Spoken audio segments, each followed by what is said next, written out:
guys are here and you're safe. Thank you for having me here. I feel really honored to be on this stage as a keynote because I've been taking part in the LA Ultimate Women's Expo for years.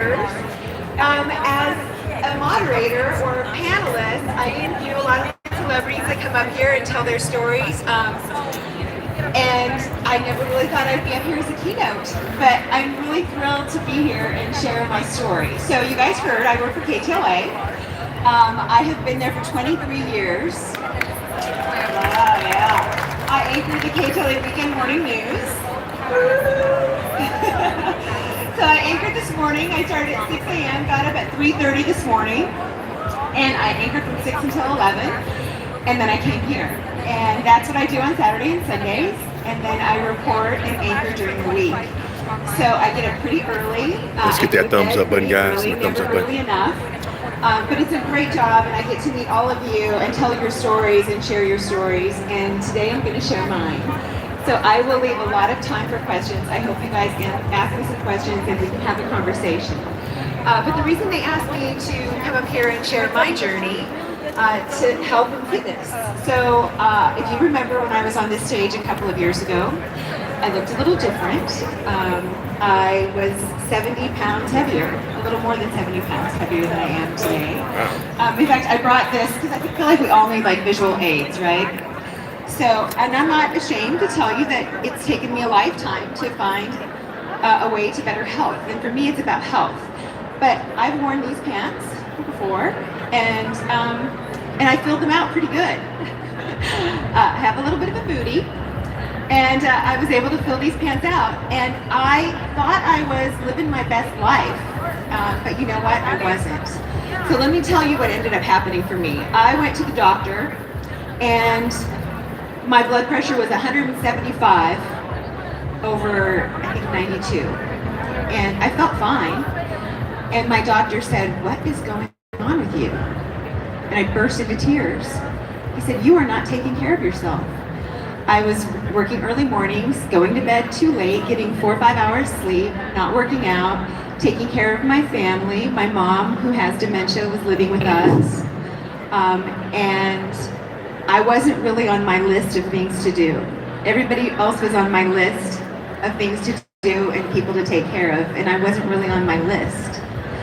And he said, "You know what? You are a walking time bomb. You're going to do what a lot of women do, and that is not take care of themselves, and then they're not here to take care of the people that they love. So you got to make some changes." And you know what? I had dealt with my weight going up and down pretty much my whole life. The first time I went on a diet, I was in 4th grade, and I remember it very, very clearly.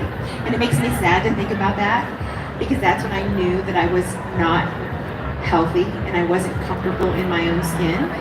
And it makes me sad to think of that fourth grader. I think I was 4th grader, so that would be what, 9 or 10 years old? Is that how old you are in 4th grade? And to think that that was when I first started to feel uncomfortable with me. So fast forward all these years later, and I did Lindora, Weight Watchers, Jenny Craig, the Cabbage Soup Diet, Slim Fast, MetaFast. I mean, I've pretty much done it all. And I lost weight and gained weight and lost weight and gained weight. But I never was able to find anything that worked for me. So when my doctor told me that I needed to do something, I tried, and I lost about maybe 6, 7 pounds. Just wasn't really working. That was after 3, 4 months. I went back and he said, "You know, you really have to get serious." But my knee hurt. I couldn't really work out. I was having problems with my sciatic. And all of it was all related to the same thing. I needed to move, I needed to eat healthy, and I needed to focus on me. So I asked my doctor about intermittent fasting. Has anybody heard of intermittent fasting? It's kind of like all the rage. Everybody's talking about IF, intermittent fasting. So I asked him about it, and he said, "You know what? I believe in it. I do it. I encourage you to read about it, research it, learn as much as you can, and do it." That's all I needed. My doctors, green light, and I did. I started devouring everything I could find out about intermittent fasting. And here's where things changed for me. It was a game changer because I found out through intermittent fasting, I could put my body into something that's called autophagy. and that is where your body heals itself. So I learned that I was eating way too much for way too long during the day. I don't need 3 meals and 2 snacks. I just don't. And once I learned that, and once I learned that I could close my eating window, open my eating window, determine on when I wanted to do that, it gave me such power, such discipline, such control over my health. So here's how it started. I decided to just cut out breakfast because I don't really have time for breakfast because I'm working. And so I would take a protein shake or a protein bar, and I would think breakfast is the most important meal of the day, right? We're supposed to eat breakfast.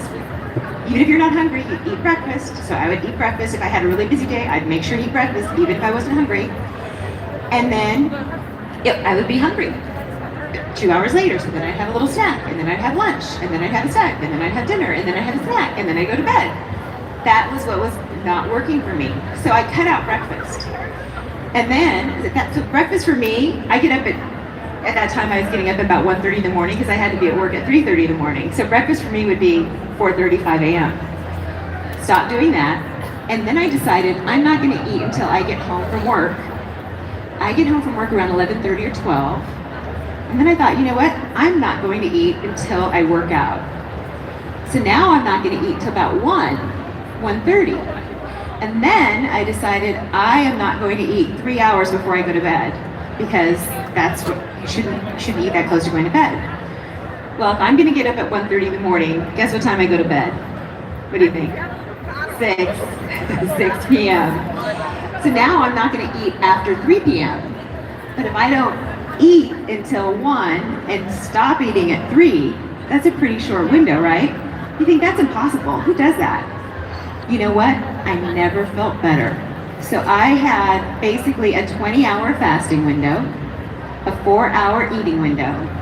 I would eat one great meal, a great salad. I would have everything I wanted on my salad. I would have dressing. I would have frozen yogurt with Snickers on top. I did not deny myself. It's delay, don't deny. There's a book about it. I realized that I could save my window for eating and eat the healthiest thing and not feel deprived. That worked for me. Would I recommend it to everyone? No. I'm not a doctor, I'm not an expert, but what I can tell you is I did that consistently for months. And I never felt better. I worked out, I could work out fasted, I slept better. My blood pressure, all the numbers that matter. Did my weight go down? Yes. My weight went down, obviously. But you know what numbers really matter to me? My blood pressure, my cholesterol, my triglycerides, all those numbers went down where they needed to be. And the reason it's so important to me is because of the health. I always thought my family, diabetes runs in my family. My mom has diabetes, my sister had it, my brother has diabetes, my dad, everybody's had diabetes in my family. It runs in my family. Diabetes doesn't run in my family. Poor health choices is what was running in my family. Us not taking care of ourselves, that's what was running in my family. Dementia runs in my family. My mom has dementia, my grandma had dementia, my aunt have dementia. What I learned is that it's connected to what we're doing to our bodies, and that is feed ourselves constantly. Our sugars are high, so our blood pressure's high. Our blood sugars are high, you have diabetes, and all that sugar kind of clogs up your brain, and they call dementia type 3 diabetes, which means many people who have dementia have had high blood sugar for years and years and years. My mom has been diabetic for 30 years, and I believe that it's because of her high blood sugar, all of those years having it not really controlled. I think that's why she has dementia now. She was never able to clear all that stuff out of her brain, which is what our body does. So that goes back to autophagy. And I'm going to give you guys plenty of time to ask questions, because I know, does it sound like I'm speaking a foreign language a little bit? It sounds a little crazy. I don't want to sound crazy, but what I will tell you is what autophagy does is our bodies are designed to heal themselves, to heal ourselves, to get rid of all the bad protein, all of the mitochondria, all the stuff that's not working. cancer cells, pre-cancer cells. Our body is designed to recycle and to do spring cleaning. But we don't give it a chance because we're constantly eating and eating and eating. You need to quiet your body, quiet your mind, quiet your tummy, and stop eating for a minute so your body goes, oh, wait, okay, this is my break, this is my chance to clean itself, to cleanse, to do autophagy, to do the work it's supposed to do. So when it does that and cleans all the stuff, all that sticky substance in your brain that turns to Alzheimer's and dementia and Parkinson's, if you give your body a chance to clean itself and to cleanse itself and to heal itself, it will do that. So I found that when I started to do intermittent fasting, the inflammation in my knee was better, my sciatic was better, I felt better, like I said, I slept better, my brain was stronger, I felt like clearer. I could work out being 20 hours fasted and have the best spin workout ever because I was light and focused, and when it was over,